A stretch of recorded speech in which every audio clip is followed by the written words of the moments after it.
Hello, welcome. Let's start with a bow.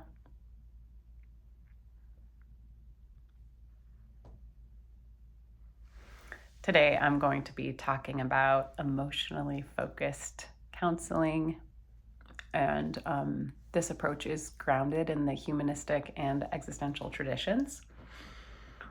So, this really starts to focus on the role of emotions as a key part of our identity, our decision making, and our healing itself. This really helps clients become more aware of their emotions and work with challenging emotional states. Really supports with deepening emotional experiences so that we can foster more of a breadth of understanding of what it is to be a human, and also really work towards psychological well-being. When I first came to Naropa, I had a lot of really wild ideas about my emotions. I thought they were horrible on some level, some of them. And I wanted to feel less. And I did a lot of things that were very destructive in order to feel less things. I was trying to escape my experience, and I didn't understand the wisdom of emotions.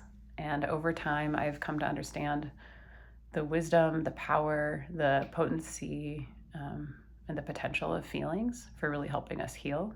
And also the ways in which knowing and expressing our feeling states can help us become closer relationally to one another, can help us be better understood in relationship, and help us be more intimate in our relationships.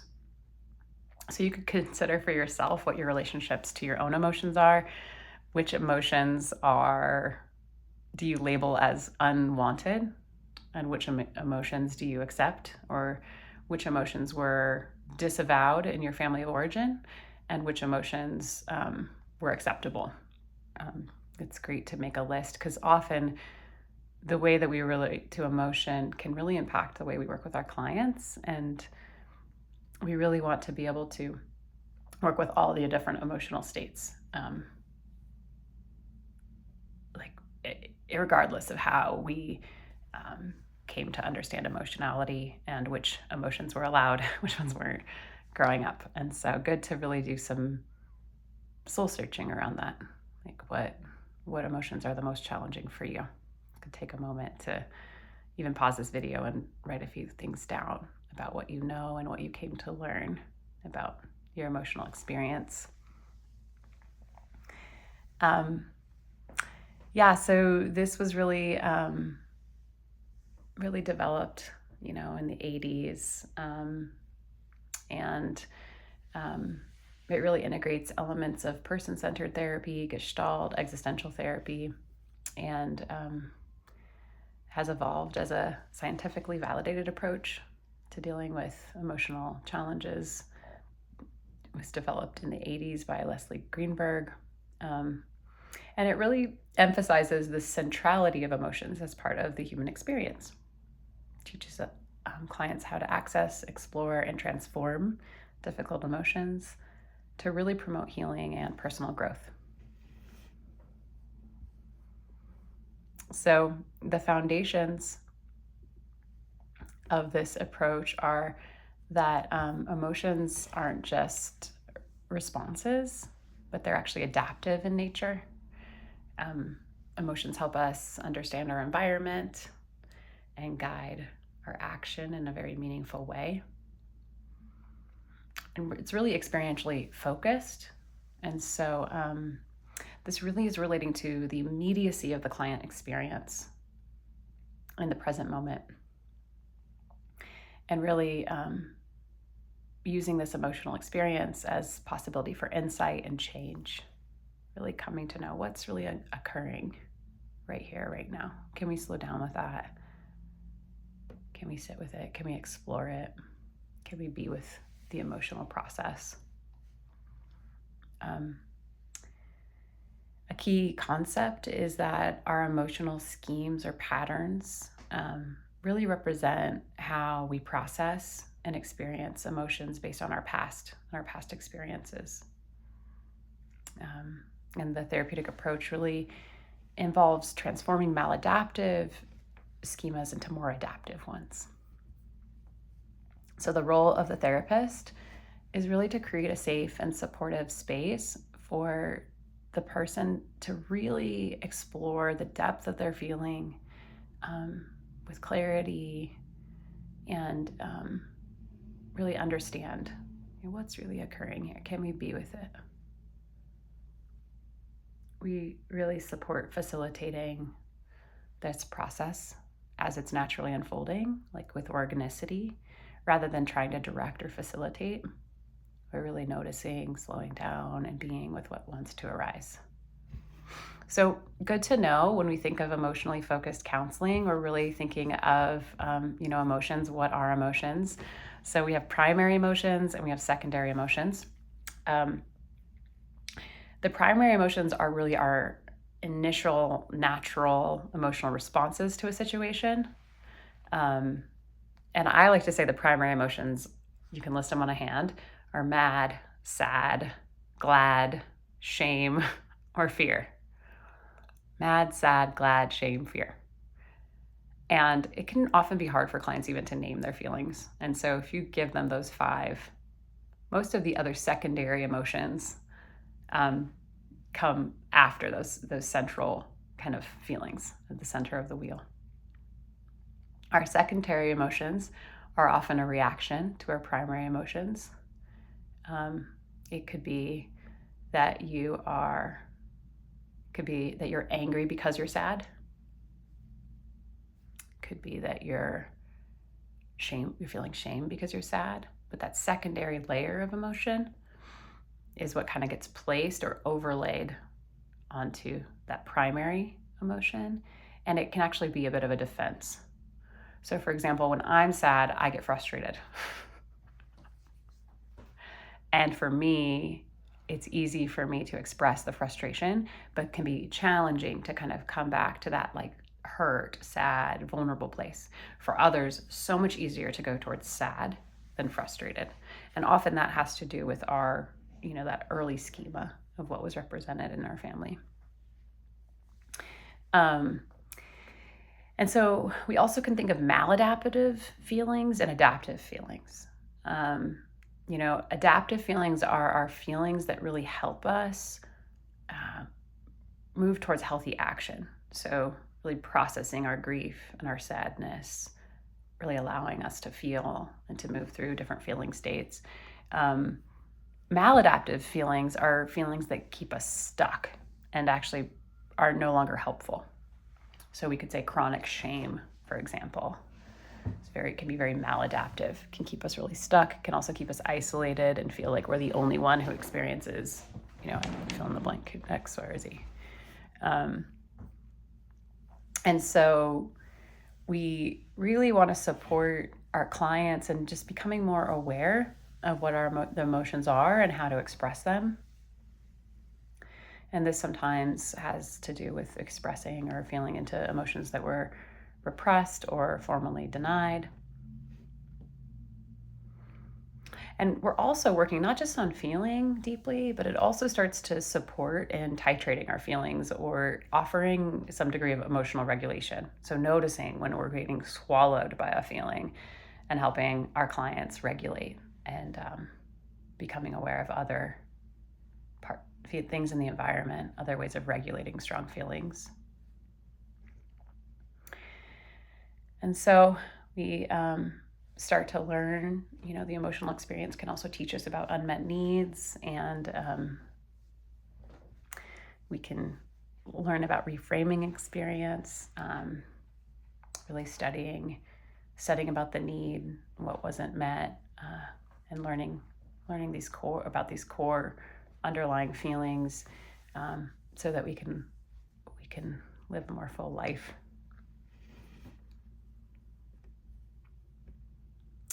So we think about the process.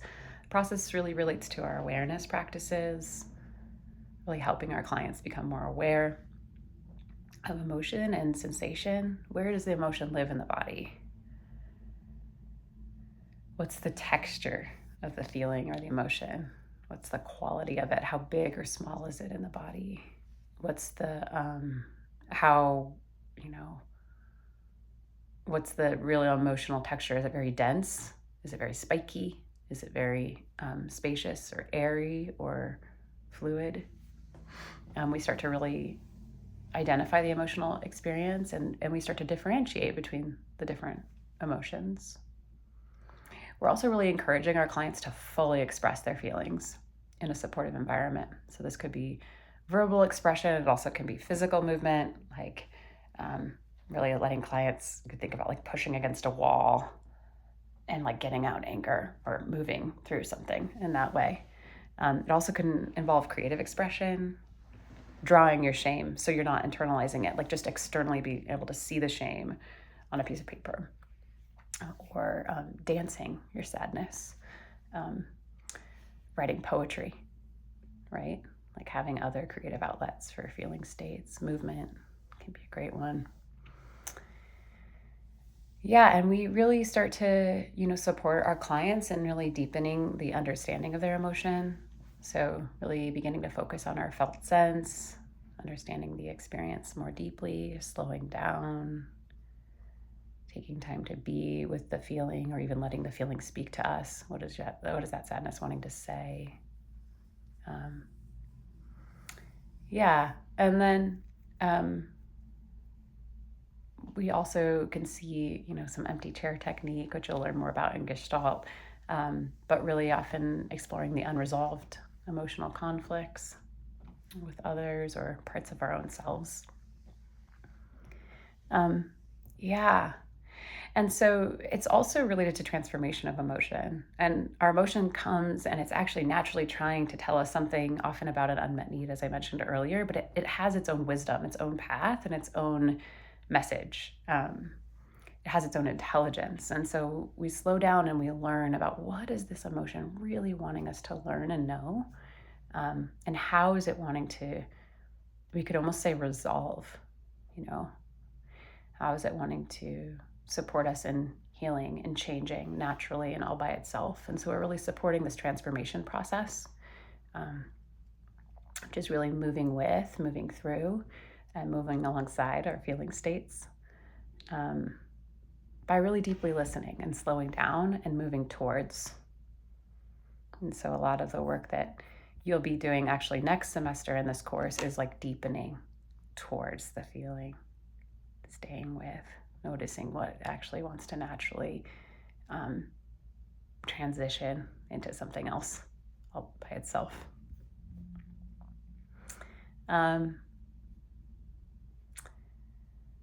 What else? And so research shows that this can really lead to improvements in our capacity to emotionally regulate, to be more aware, to be more satisfied in our relationships. Our emotions themselves can really be a path to our healing, and really allow for transformation. And our role is really to support that process, that unfolding. And there's so many strategies. I was mentioning earlier about my own strategies to avoid, when I was younger, certain feeling states because I had deemed them bad or not okay. There's so many ways we get stuck or we suffer because we're trying to avoid a certain feeling. And we can use all kinds of things, very maladaptive, to try to avoid our own pain or our own suffering or our own sensation. But the more that we start to work with ourselves, we realize these states aren't going to kill us. They're just states that occur. They're part of being a human being, that we can tolerate them, we can be with them. And actually, they're very workable. And again, they have their own intelligence. There's no bad feeling. All of the feelings are part of the progression of the self, and part of the call to healing, to our own healing. So there's so much wisdom in really slowing down and being and allowing the heart to break, allowing ourselves to grieve, allowing ourselves to get really mad when there's been a violation, and learning how to express those things in a healthy and adaptive way.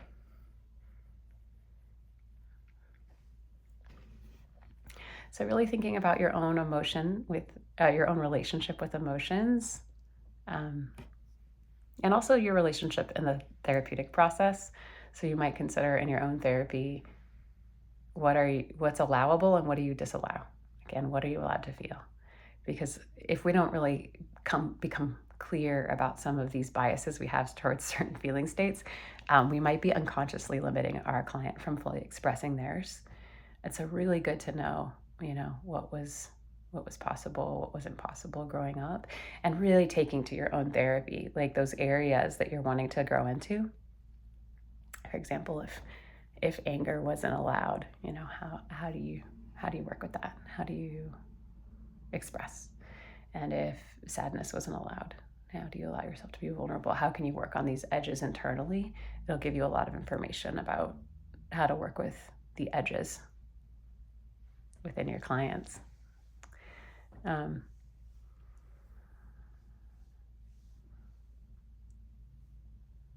yeah. Just try to think if there's anything else I want to say on this that feels important. And I would just say, in learning about the wisdom and the neurosis of each feeling, like we could say that there's maladaptive anger, there's maladaptive shame, there's maladaptive sadness, where we get really stuck, we either cling or we fully repress and push away a certain feeling state, and can lead to a lot of challenge for us. Just as there's the neurotic aspect, there's so much wisdom in each of these feelings. And somebody might say, well, what's the wisdom of anger? The wisdom of anger is clarity.